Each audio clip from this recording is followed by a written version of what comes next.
काहे कोइलू बेवफाई सुन सुन हमारे जान अखिया आंसू बरसावे दिलवा रोवताए जान अखिया आंसू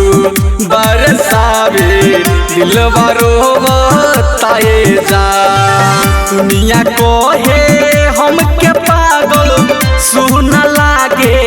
ई जहान दुनिया को है हमके पागल सुन लागे ये जहान अखिया आंसू बरसावे दिलवा रोवताए जान अखिया आंसू बरसावे दिलवा रोवताए जान रिया रिकॉर्डिंग स्टूडियो नरकटियागंज।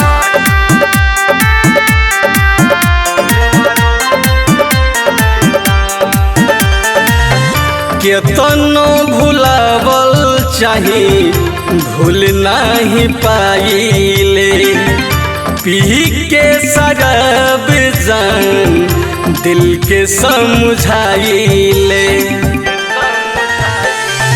केतनो भुलावल चाही भूल नहीं पाइले पी के शराब जान दिल के समझाइले तोहर मीठी मुस्कान मनम मोहताए जान तोहर मीठी मुस्कान मनम मोहताए जान अखिया आंसू बरसावे दिलवा रोवताए जान अखिया आंसू बरसावे दिलवा रोवताए जान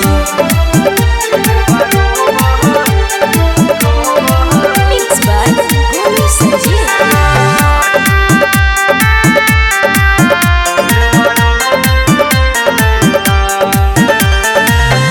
अगिया लगा के गइलू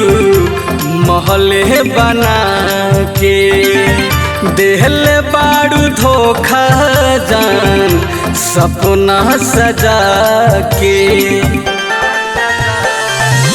अगिया लगा के गइलू महले बना के देहले बाड़ू धोखा जान सपना सजा के राजन टाइगरे रोज रतिया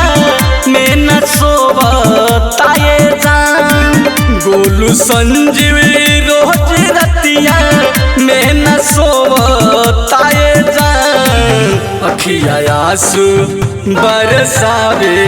दिलवा रोवताए जान अखिया आंसू बरसावे